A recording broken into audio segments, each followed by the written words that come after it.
तो बिहार बेल्ट्रॉन के क्लास के तीसरे दिन में आप लोगों का स्वागत है। ये हमारा क्लास का तीसरा दिन है। जैसे कि आप सभी को पता है कि हम लोग 20 दिन का एक मैराथन लगाने वाले हैं, बहुत ही इंपॉर्टेंट एमसीक्यू का, जो कि एग्जाम में फंसे जा रहे हैं। तो ये तीसरा क्लास है। चलिए आज स्टार्ट करते हैं।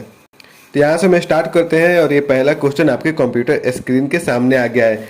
मैं आपको बता दूं कि हम आपको प्रैक्टिकल साथ में कराएंगे ताकि आपके मन में कोई डाउट ना रहे। चलिए अब यहाँ से क्वेश्चन पढ़ते हैं और अपने क्वेश्चन की तरफ आगे बढ़ते हैं। ठीक है, तो हमारा क्वेश्चन है कि टेक्स्ट के लिए निम्नलिखित में से कौन सा सेल फॉर्मेटिंग विकल्प एमएस एक्सेल में उपलब्ध नहीं है। कह रहा है कि जो टेक्स्ट होता है तो इसमें से कौन जो है सेल फॉर्मेटिंग में विकल्प नहीं होता है। क्या बोल्ड होता है? बिल्कुल होता है। इटैलिक होता है? बिल्कुल होता है। बोल्ड इटैलिक होता है? बिल्कुल होता है। स्लांटेड इटैलिक होता है? नहीं होता है। तो ऑप्शन नंबर ए सही होगा, क्योंकि इस तरह का कोई कुछ होता ही नहीं है। चलिए आगे बढ़ते हैं। अगला नंबर है हमारा क्वेश्चन, यहाँ पे है, कह रहा है कि सेल साइज के अंतर्गत एक रो का फॉर्मेटिंग करते समय रो, यहाँ पे रो लिखा है, रो हाइट के अलावा एमएस एक्सेल में निम्नलिखित में से कौन सा विकल्प भी उपलब्ध होता है।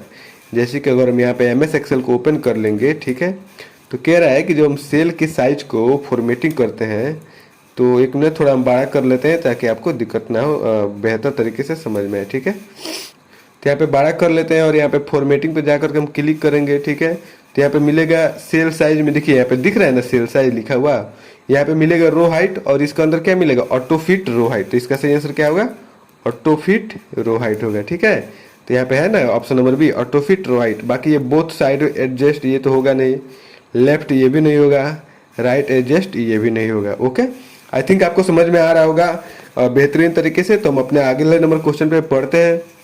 और हमने जो अभी पिछले क्वेश्चन किया था ना, इस साल बेल्ट्रॉन के एग्जाम में वो पूछ चुका है। और ये भी जो कर रहे हैं ना, निम्नलिखित में से कौन सा एमएस पावर पॉइंट के अमान्य व्यू विकल्प है, ये भी इस साल पूछ चुका है। तो कह रहा है कि निम्नलिखित में से कौन सा एमएस पावर पॉइंट में अमान्य व्यू विकल्प नहीं है। तो रीडिंग व्यू ये तो होता है, हम आपको प्रैक्टिकल भी दिखाएंगे कहाँ पे होता है। नॉर्मल व्यू ये भी होता है, स्लाइड शॉर्टर व्यू ये भी होता है, पेज व्यू नहीं होता है। ठीक है, आइए देखते हैं इसको। हम यहाँ से पावर पॉइंट ओपन कर लेते हैं और यहाँ पे व्यू पे चले जाते हैं। ठीक है, व्यू पे जाएंगे तो इसको थोड़ा जूम करेंगे तो देखिए यहाँ पे आउटलाइन व्यू है, स्लाइड शॉर्टर व्यू है, रीडिंग व्यू है और ये नॉर्मल व्यू है। ठीक है, यहाँ पे कोई पेज व्यू दिख रहा है आपको? कहीं पर भी नहीं दिख रहा है ही नहीं, तो दिखेगा कहाँ से मेरे भाई। तो यहाँ पे इसका सही आंसर होगा option number A, page view. ठीक है, चलिए अपने अगले नंबर क्वेश्चन पे चलते हैं कि एमएस एक्सेल वर्कशीट में जब आप, बहुत ही यूनिक क्वेश्चन है, ध्यान से पढ़ना मेरे भाई, आ सकता है आपके एग्जाम में ये वाला। ठीक है, तो एमएस एक्सेल वर्कशीट में जब आप B3 से शुरू करके B3 कॉलम G9 सेल की रेंज को सेलेक्ट करते हैं तो नेम बॉक्स में क्या प्रदर्शित करता है। तो कह रहा है कि मान लीजिए हमारे पास सेल है एक्सेल का, और कह रहा है कि अगर हमें वहाँ से B3 से, कहाँ से, B3 से लेकर के G9 सेल की रेंज को सिलेक्ट करेंगे तो क्या प्रदर्शित करेगा नेम बॉक्स में, जहाँ पे सेल का नाम दिखाता है। तो क्या B3 दिखेगा, क्या बी, ऑप्शन बी दिखेगा B3 सेमीकोलन G9, या ऑप्शन सी दिखेगा, ऑप्शन डी। आइए प्रैक्टिकल देखते हैं। ठीक है, हमने यहाँ पे एक्सेल को ओपन कर लिया है। ठीक है, और नेम बॉक्स इसको बोलते हैं, ये जो दिख रहा है, जैसे हम इस पर क्लिक करेंगे तो यहाँ पे नाम दिखा देगा A1। ठीक है, तो इसी को बोलते हैं नेम बॉक्स।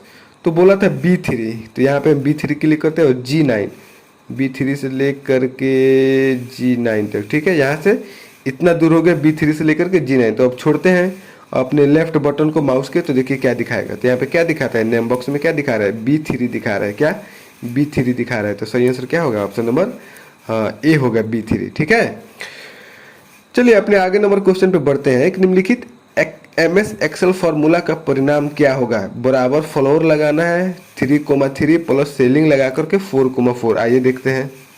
तो हम क्या करेंगे, यहाँ पे थोड़ा सा जूम कर लेते हैं और इसमें लगाएंगे बराबर FLOR फ्लोर। ठीक है, और टैब 3,3 यही ना था मेरे भाई। उसके बाद प्लस सेलिंग लगाएंगे, उसके बाद था 4,4, यही ना। इसका सही आंसर होगा ऑप्शन नंबर 7 आंसर होगा सही। ठीक है, अब ये कैसे काम करता है सेलिंग और फ्लोर, तो मैंने इस पे वीडियो बना रखा है प्रॉपर सेलिंग और फ्लोर के। यहाँ पे थंबनेल आपको दिख रहा होगा, इसका लिंक डिस्क्रिप्शन में मिल जाएगा, जाकर के देख लेना, या फिर मेरे चैनल पे आप विजिट करोगे तो 7-8 वीडियो नीचे जाओगे ना तो मिल जाएगा। इसका सही आंसर होगा ऑप्शन नंबर डी, 7। चलिए अपने अगले नंबर क्वेश्चन पे बढ़ते हैं।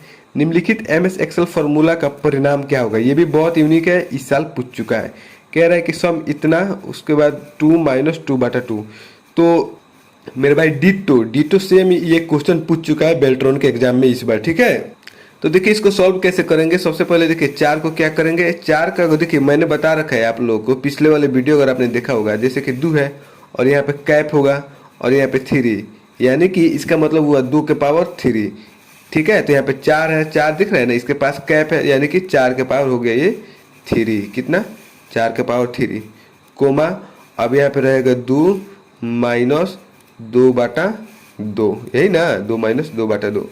तो 4 के पावर 3 को कितना हो जाएगा, 64 हो जाएगा। 4 के पावर 3 करेंगे 64। सॉरी लिखने में प्रॉब्लम हो रहा है, मैं लैपटॉप के टच पैड से लिख रहा हूँ, ठीक है।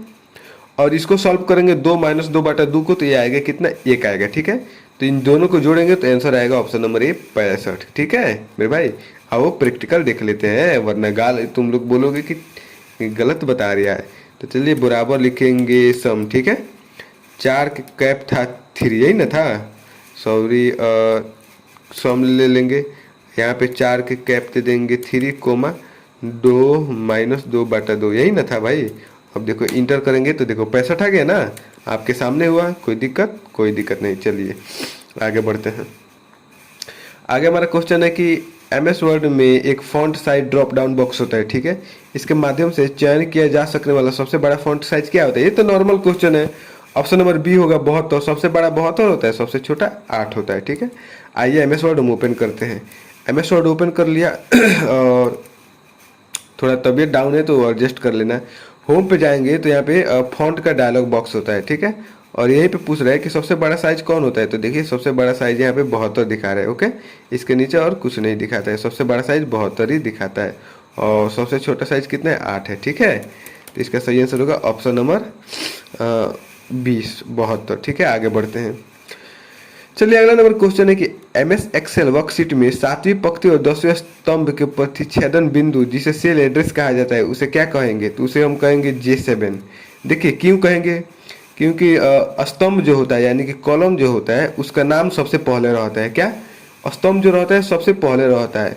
तो कह रहा है कि 7वीं पंक्ति और 10वें स्तंभ, तो अपने उंगली को निकालिए और काउंट कर लीजिए ABCDEFGHIJ, 10 नंबर पे जे आ रहा है। तो देख लीजिए आगे किस में जे है, ऑप्शन से मिला लीजिए। तो जे इसमें आ रहा है, तो यानी कि सही आंसर ये होगा, क्योंकि नेम बॉक्स में कॉलम जो है हमेशा पहले दिखाता है और रो का नंबर जो है बाद में दिखाता है, ओके। आगे बढ़ते हैं। चलिए अगला नंबर हमारा क्वेश्चन है कि निम्नलिखित में से किस फीचर का उपयोग टेक्स्ट की रेखा के ठीक नीचे बहुत छोटे अक्षर या संख्याएं लिखने के लिए किया जाता है, ठीक है। ऑप्शन से मिलाएंगे। अगर क्वेश्चन थोड़ा मोड़ा भी आपको समझ में आ गया हो, थोड़ा नहीं आया हो, तो ऑप्शन से मिलाइए। क्या सब स्क्रिप्ट ऐसे करता है, नहीं, ये तो ऊपर करता है। क्या स्ट्राइक थ्रू ऐसे करता है, ये तो नहीं करता है क्योंकि ये लेटर के बीच में से काट देता है। फॉर्मेट पेंटर करता है, ये भी नहीं करता है। सुपर स्क्रिप्ट करता है, ये भी नहीं करता है। तो आंसर क्या होगा भाई, ये होगा आंसर, ऑप्शन नंबर ए सब स्क्रिप्ट होगा। कहाँ ध्यान है आप लोगों का, क्या होगा, सब स्क्रिप्ट होगा। ये देखते हैं प्रैक्टिकल, मजाक करने के लिए मैंने उसको स्किप कर दिया था भाई। जैसे कि हम यहाँ पे लिखते हैं H2O, ठीक है, H2O लिखते हैं। ये 2 को हमें क्या करना है, नीचे लिखना है। तो ये 2 को क्या करना है, हमें नीचे लिखना है। तो हम क्या करेंगे, यहाँ पे जाएंगे, यहाँ पे दिया है सब स्क्रिप्ट, ये है ना सब स्क्रिप्ट। तो इसको क्या करेंगे, ये प्रेस कर देंगे तो देखिए नीचे चला गया, ओके। तो चलिए हम आगे बढ़ते हैं अपने अगले नंबर क्वेश्चन पे। अगला नंबर हमारा क्वेश्चन है कि रूलर को छिपाने या देखने के लिए हमें निम्नलिखित में से किस मेन्यू पर जाने चाहिए। टूल्स मेनू, ये तो होता नहीं है। इंसर्ट मेनू, ये तो होगा नहीं। एडिट मेनू, ये तो होगा नहीं। ऑप्शन नंबर सी होगा व्यू मेनू। आइए देखते हैं। जैसे कि हम चल जाएंगे MS वर्ड में, ठीक है। इसको थोड़ा बड़ा कर लेंगे और ये इसको बोलते हैं रूलर, ठीक है। ये स्केल जैसा दिख रहा है ना, इतने एरिया है, इसको हम लोग बोलते हैं रूलर, ठीक है। अब हम जाएंगे व्यू मेनू में, ठीक है। यहाँ पे व्यू मेनू दिख रहा होगा आपको। व्यू मेनू में यहाँ पे दिया है रूलर, यहाँ पे दिया है रूलर। अब जैसे इस पर टिक करेंगे, अनटिक करेंगे तो देखिए रूलर हाइड हो गया। फिर से टिक करेंगे तो रूलर अनहाइड हो गया। फिर से टिक करेंगे तो छुप गया। फिर से टिक करेंगे तो दिख गया, ठीक है। तो इससे ये होता है व्यू मेन्यू के अंदर। यहाँ पे आपको स्क्रीन पे दिख रहा होगा। चलिए आगे बढ़ते हैं।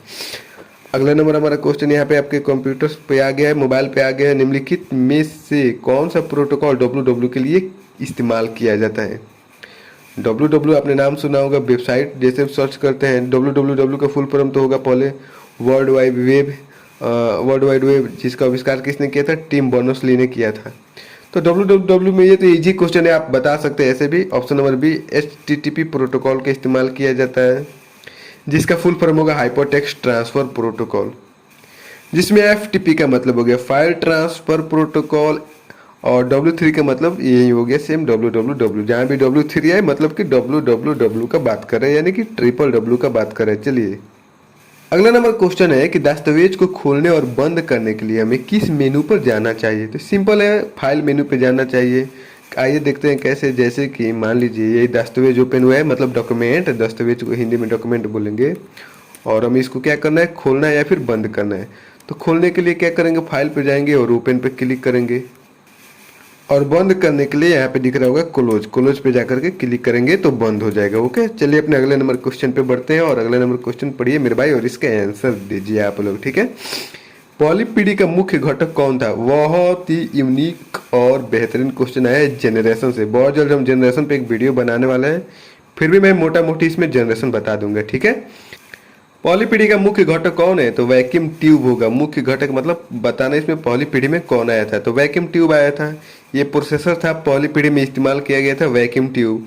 पॉलीपीडी में ENI AC कंप्यूटर का इस्तेमाल किया गया था, electronic numerical integrator and computer, ठीक है। और वैक्यूम ट्यूब प्रोसेसर का इस्तेमाल किया गया था, 18,000 प्लस प्रोसेसर का इस्तेमाल किया गया था। वैक्यूम ट्यूब का मतलब 18,000 प्लस, लगभग में बोल दीजिएगा 18,000 प्लस। दूसरी पीढ़ी में आया था कौन सा? दूसरी पीढ़ी में आप लोग बताइए कौन सा आया था? तो दूसरी पीढ़ी में आया था ट्रांजिस्टर। दूसरी पीढ़ी में ट्रांजिस्टर प्रोसेसर आया था, और IBM कंप्यूटर इस्तेमाल किया गया था। तीसरी पीढ़ी में एकीकृत सर्किट यानी कि आईसी चिप इस्तेमाल किया गया था, इंटीग्रेटेड सर्किट। और चौथी पीढ़ी में ULSI माइक्रो प्रोसेसर, और पांचवी पीढ़ी में VLSI माइक्रो प्रोसेसर, मतलब वेरी लार्ज स्केल इंटीग्रेटर, ठीक है। आगे बढ़ते हम लोग। अगला नंबर क्वेश्चन देखिए, बहुत यूनिक है। निम्न में से कौन स्टोरेज की सबसे बड़ी इकाई है? निम्न में से बताना है, ठीक है, इनमें से बताना है। MB मतलब मेगाबाइट, TB मतलब टेराबाइट, GB मतलब गीगाबाइट, KB मतलब kilobyte.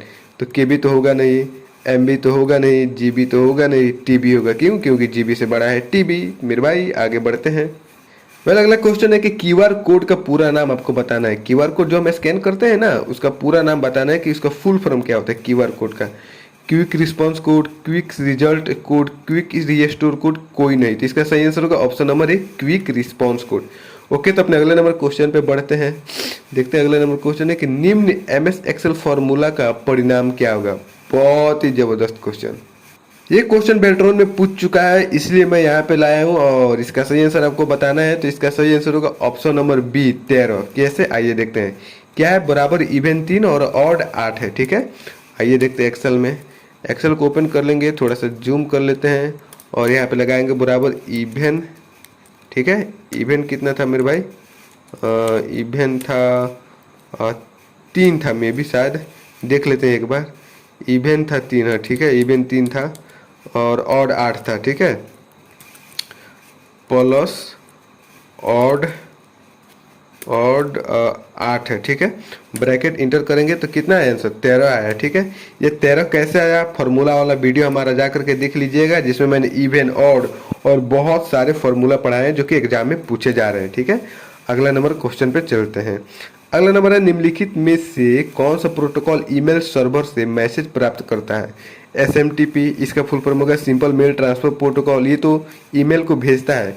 HTTP hypertext transfer protocol, ये तो वेबसाइट पे लगता है। UDP यूजर डाटाग्राम प्रोटोकॉल, ये तो दूसरा काम करता है। POP इसका सही आंसर होगा। पोस्ट ऑफिस प्रोटोकॉल, ये क्या करता है? ईमेल को डाउनलोड करता है। कहाँ से? सर्वर से। सर्वर से ईमेल डाउनलोड करता है। अगला क्वेश्चन है कि एक IP एड्रेस को समझने योग्य फॉर्मेट में निरूपित करने के लिए आमतौर पर निम्नलिखित में से किस नोटेशन का उपयोग किया जाता है? Binary notation, hexadecimal notation, dotted decimal, octal notation. Simple question है, आप तुक्का भी लगा सकते हो, मतलब आसानी से आंसर दे सकते हो कि option number a binary notation, क्योंकि इसके अलावा कंप्यूटर कोई समझता नहीं है। सिर्फ बाइनरी ना समझता है मेरे भाई कंप्यूटर, 0 और 1 को समझता है कंप्यूटर। 0 और 1 के अलावा कोई भी नहीं समझता है। इसे मशीन लैंग्वेज भी बोलते हैं या फिर लो लेवल लैंग्वेज भी बोलते हैं। ओके, चलिए आगे बढ़ते हैं। अगला नंबर क्वेश्चन है हमारा कि MS एक्सेल में जूम विकल्प निम्न में से दिखाई देता है कहाँ पे? जूम विकल्प कहाँ पे होता है? फॉर्मूला बार पे, टाइटल बार पे, स्टेटस बार पे, हॉरिजॉन्टल स्क्रॉल बार पे। तो ये स्टेटस बार पे होता है मेरे भाई। जूम जो ऑप्शन होता है, देखिए यहाँ पे हम दिखा देते हैं, इसको जूम करेंगे तो देखिए यहाँ पे जितना एरिया है दिख रहा है आपको, ये जितना एरिया दिख रहा है इसको बोलते हैं स्टेटस बार। तो देखिए नीचे यहाँ पे जूम हमको नहीं दिखा रहा है, यहाँ पे करेंगे तो जूम होता रहेगा, यहाँ पे कम करेंगे तो कम होगा। ठीक है, आई होप आपको समझ में आ गया होगा। चलिए अपने अगले नंबर क्वेश्चन पे बढ़ते हैं और यहाँ से हमारा 20 क्वेश्चन कंप्लीट हुआ। दोस्तों आप कमेंट में जरूर बताना कि आपने कितने सही आंसर जवाब, कितने क्वेश्चनों का सही आंसर दिया है, और वीडियो पसंद आए तो इसको शेयर जरूर करना। धन्यवाद।